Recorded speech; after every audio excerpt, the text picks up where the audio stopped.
والفجر وليال عشر والشفع والوتر واللیل اذا یسر صدق اللہ العظیم۔ آج کی مختصر سی محفل اور مجلس میں چند مسائل قربانی کے بیان کرنے کا ارادہ ہے۔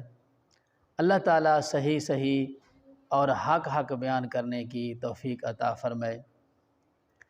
سب سے پہلے میں نے آپ کے سامنے جو آیت مبارکہ تلاوت کی ہے، یہ 30 پارہ ہے اور سورۃ فجر ہے۔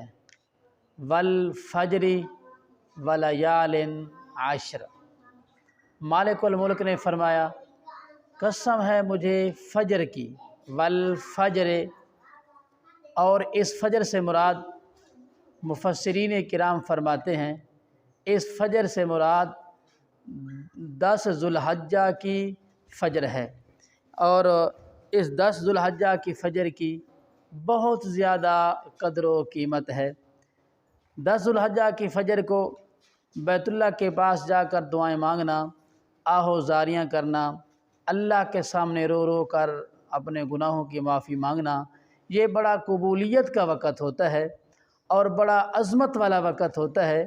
اس لیے مالک الملک نے فجر 10 ذو الحجہ کی فجر کی قسم اٹھائی۔ تو اس لیے جن لوگوں کو یہ موقع نصیب ہو جائے کہ حج کے موقع پر 10 ذو الحجہ کو ان کو چاہیے بیت اللہ کے پاس جا کر خوب روئیں اور خوب اپنی حاجتیں اللہ تعالیٰ سے مانگیں، کیونکہ اس وقت کی قدر و قیمت اتنی زیادہ ہے کہ مالک الملک نے اس کا ذکر قرآن پاک میں فرمایا والفجر، پھر فرمایا ولیال عشر۔ ترقی کر کے فرمایا ہے کہ ترقی اس طرح ہے، شاید کہ کسی کے خیال میں آئے کہ بھئی ہم تو حج پر نہیں جا سکتے اور یہ موقع ہمیں تو نصیب نہیں، ہمارے پاس اتنی مال اور دولت نہیں، ہم تو نہیں جا سکتے۔ تو اللہ تعالیٰ نے ترقی کر کے فرمایا ولیال عشر، آپ کو پریشان ہونے کی ضرورت نہیں ہے۔ اگر آپ بیت اللہ نہیں جا سکتے تو آپ کے لیے گھر بیٹھے بیٹھے 10 راتیں آ رہی ہیں۔ مجھے قسم ہے 10 راتوں کی، مفسرین فرماتے ہیں اس 10 راتوں سے مراد رمضان المبارک کی آخری عشرہ کی 10 راتیں ہیں، اور یہ بھی بڑی برکت اور شان والی راتیں ہیں کہ مالک الملک نے اس 10 راتوں کی قسم اٹھائی ہے۔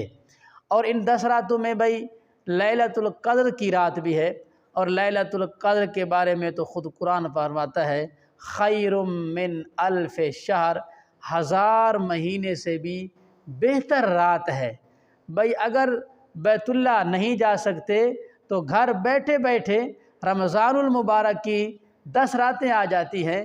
اس 10 راتوں کے اندر خوب محنت کرنی چاہیے اور عبادت کرنی چاہیے، اللہ سے مانگنا چاہیے، کیونکہ رمضان کی آخری راتوں میں بھی بڑی قبولیت کا وقت ہوتا ہے۔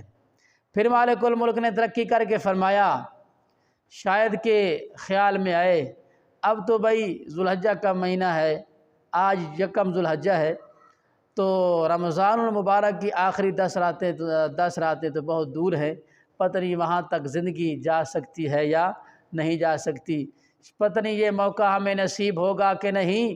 مالک الملک نے فرمایا والشفع والوتر، کیوں پریشان ہوتے ہو؟ والشفع والوتر، ابھی تمہارے پاس وقت آنے لگا، مجھے قسم ہے والشفع، جفت کی اور طاق کی۔ اس جفت سے مراد وہ نمازیں ہیں جو جفت ہیں، اور طاق سے مراد وہ نمازیں جن کی رکعتیں طاق ہیں، یعنی مغرب کی نماز طاق ہے، ظہر عصر اس کی رکعتیں جفت ہیں۔ مالک الملک نمازوں کی قسم اٹھا رہا ہے، جفت نمازوں کی قسم اور طاق نمازوں کی قسم، یہ اس لیے کہ یہ بڑی شان اور شوکت والی نمازیں ہیں۔ بھئی جو آدمی 5 وقت نماز کی پابندی کرتا ہے اس کی مثال ایسے ہے جس آدمی کے گھر کے سامنے صاف ستھرے پانی کی نہر گزر رہی ہو اور وہ 5 وقت اس صاف ستھرے پانی سے نہاتا ہے تو نہ اس کے جسم پر کوئی میل کچیل ہوگی، نہ اس کے کپڑوں پر میل کچیل ہوگی۔ بعین ہی اسی طرح جو 5 وقت نمازیں پڑھتا ہے، نہ تو